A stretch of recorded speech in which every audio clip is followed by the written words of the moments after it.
नमस्कार दोस्तों, आप सभी का स्वागत है हमारे यूट्यूब चैनल पर।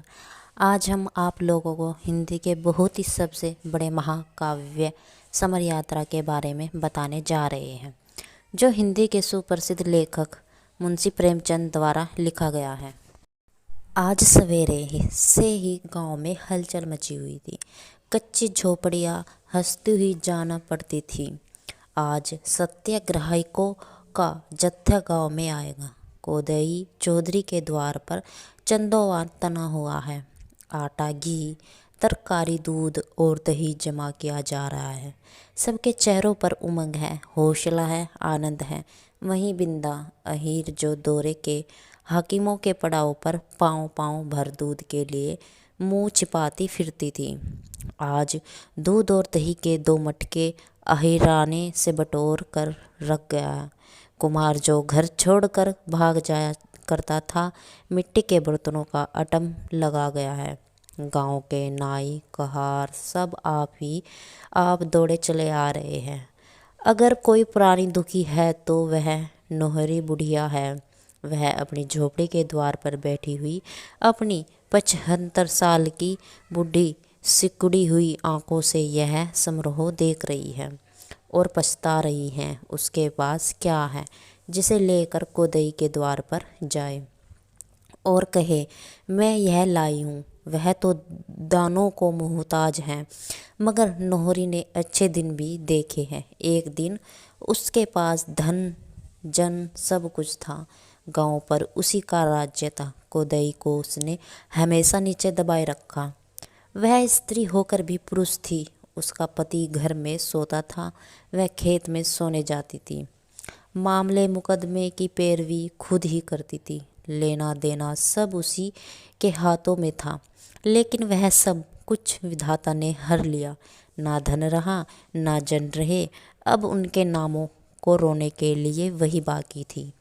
आंखों से जूझता ना था, कानों से सुनाई ना देता था, जगह से हिलना मुश्किल था। किसी तरह जिंदगी के दिन गुजर रहे थे और उधर कोदई के भाग्य उदय हो गए।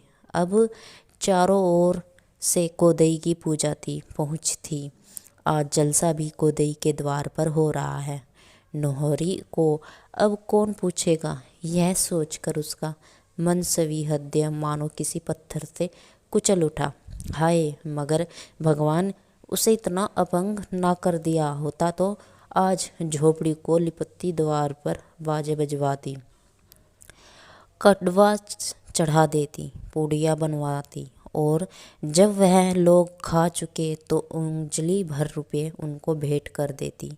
उसे वह दिन याद आया जब वह बूढ़े पति को लेकर यहाँ से 20 कोस महात्मा जी के दर्शन करने गई थी। वह उत्साह, वह सात्विक प्रेम, वह श्रद्धा आज उसके हृदय में आकाश के मटियाले मेघों की भांति उमड़ने लगी। कोदई ने आकर पोपले मुंह से कहा, भाभी, आज महात्मा जी का जत्था आ रहा है, तुम्हें भी कुछ देना है। नोहरी ने चौधरी का कटार भरी हुई आंखों से देखा। निर्दयी मुझे जलाने आया है, नीचा दिखाना चाहता है। जैसे आकाश पर चढ़कर बोली, मुझे जो कुछ देना है वह उन्हीं लोगों को दूंगी, तुम्हें क्यों दिखाऊं। कोदई ने मुस्कुराकर कहा, हम किसी से कहेंगे नहीं, सच कहते हैं भाभी। निकालो वह पुरानी हड्डी, अब किस दिन के लिए रखे हुए हो। किसी ने कुछ नहीं दिया, गांव की लाज कैसे रहेगी। नोहरी ने कठोर दीनता के भाव से कहा, जले पर नमक न छिड़को। देवर जी, भगवान ने दिया होता तो तुम्हें कहना ना पड़ता। इसी द्वार पर एक दिन साधु संत जोगी जति हकीम सुबा सभी आते थे, मगर सब दिन बराबर नहीं जाते। कोदई लज्जित हो गया। उसके मुख की झुर्रियाँ मारनो लेने लगी। बोला, तुम तो हंसी हंसी में बिगाड़ जाती हो भाभी जी। मैंने तो इसलिए कहा कि पीछे से तुम यह ना कहने लगो, मुझसे तो किसी ने कुछ कहा ही नहीं। यह कहता हुआ वह चला गया। नोरी वहीं बैठी उसकी ओर ताकती रही। उसका वह व्यंग सर्प की भांति उसके सामने बैठा हुआ मालूम होता है। नोरी अभी बैठी हुई थी कि शोर मचा, जत्था आ गया। पश्चिम में गर्द उड़ती हुई नजर आ रही थी, मानो पृथ्वी उन यात्रियों के स्वागत में अपने राजरत्नों की वर्षा कर रही हो। गांव के सब स्त्री पुरुष सब काम छोड़ छोड़ कर उनका अभिवादन करने चले। एक क्षण में तिरंगी पताका हवा में फहराती दिखाई दी, मानो स्वराज्य ऊंचे आसान पर बैठे हुआ हो, सबको आशीर्वाद दे रहा है। स्त्रियां मंगल गान गाने लगी। जरा देर में यात्रियों का दल साफ नजर आने लगा। दो दो आदमियों की कतारें थी, हर एक की देह पर खद्दर का कुर्ता था, सिर पर खादी टोपी, बगल में थैला लटका हुआ, दोनों हाथ खाली, मानो स्वराज का आलिंगन करने को तैयार हो। फिर उनका कंठ स्वर सुनाई देने लगा। उनके मर्दाने गलों से एक कौमी तराना निकल रहा था, गर्म गहरा, दिलों में स्फूर्ति डालने वाला।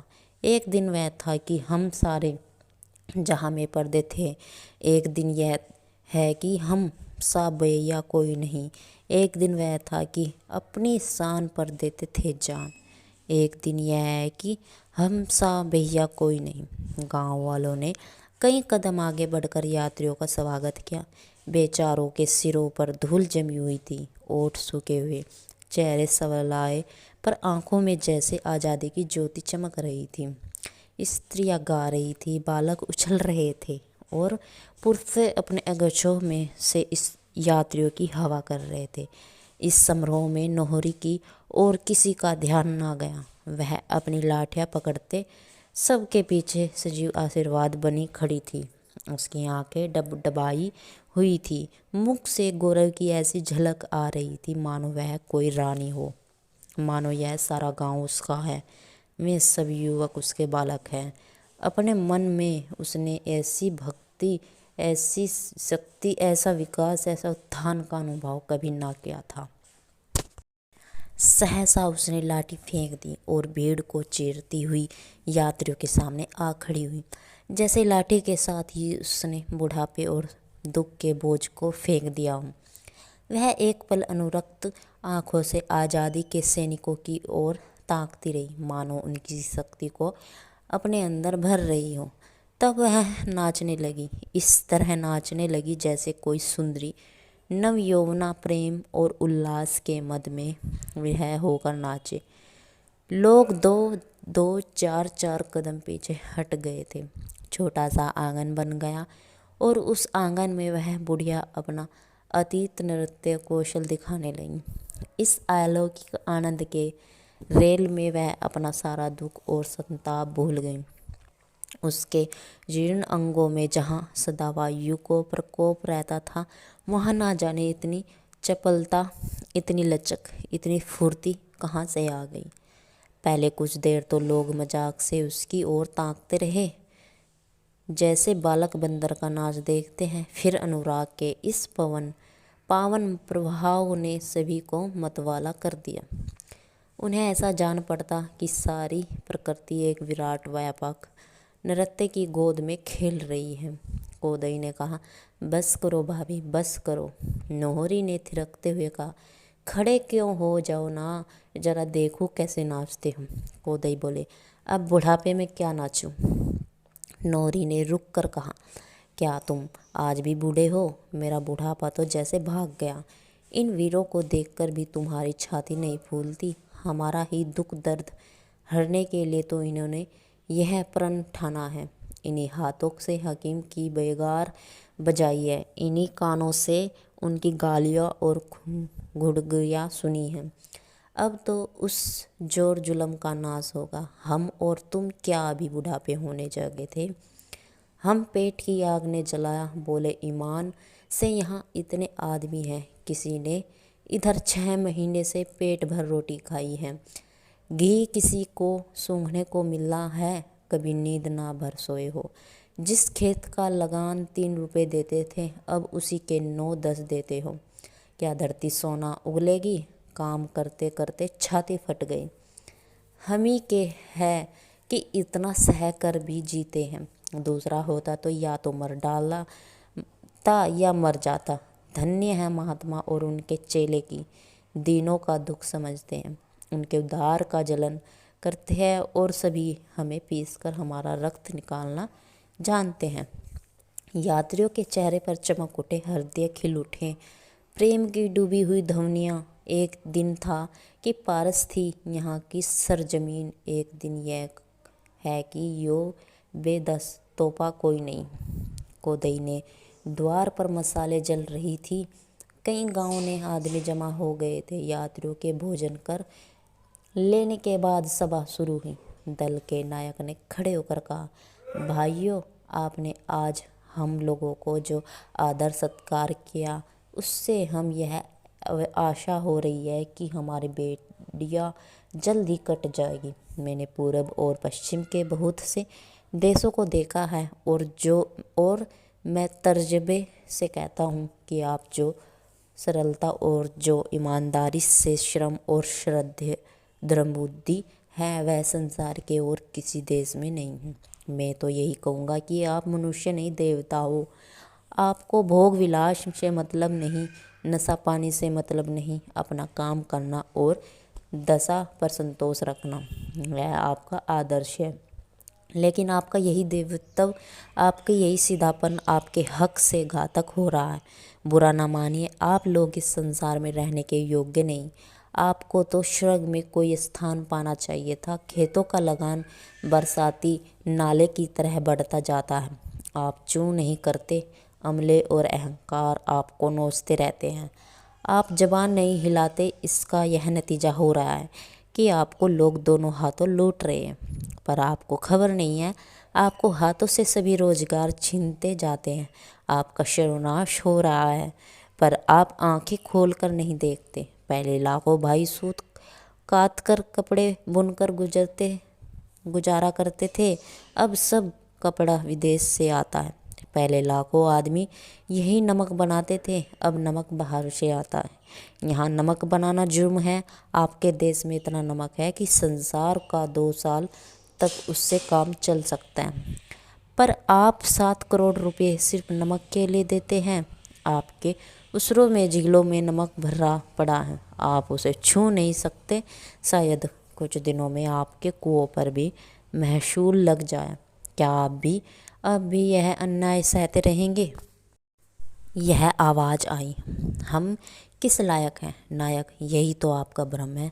आप ही की गर्दन पर इतना बड़ा राज्य थमा हुआ है। आप ही इन बड़ी बड़ी फौजों, इन बड़े बड़े अफसरों के मालिक हैं, मगर फिर भी आप भूखे मरते हैं, अन्याय सहते हैं, इसलिए कि आपको अपनी शक्ति का ज्ञान नहीं।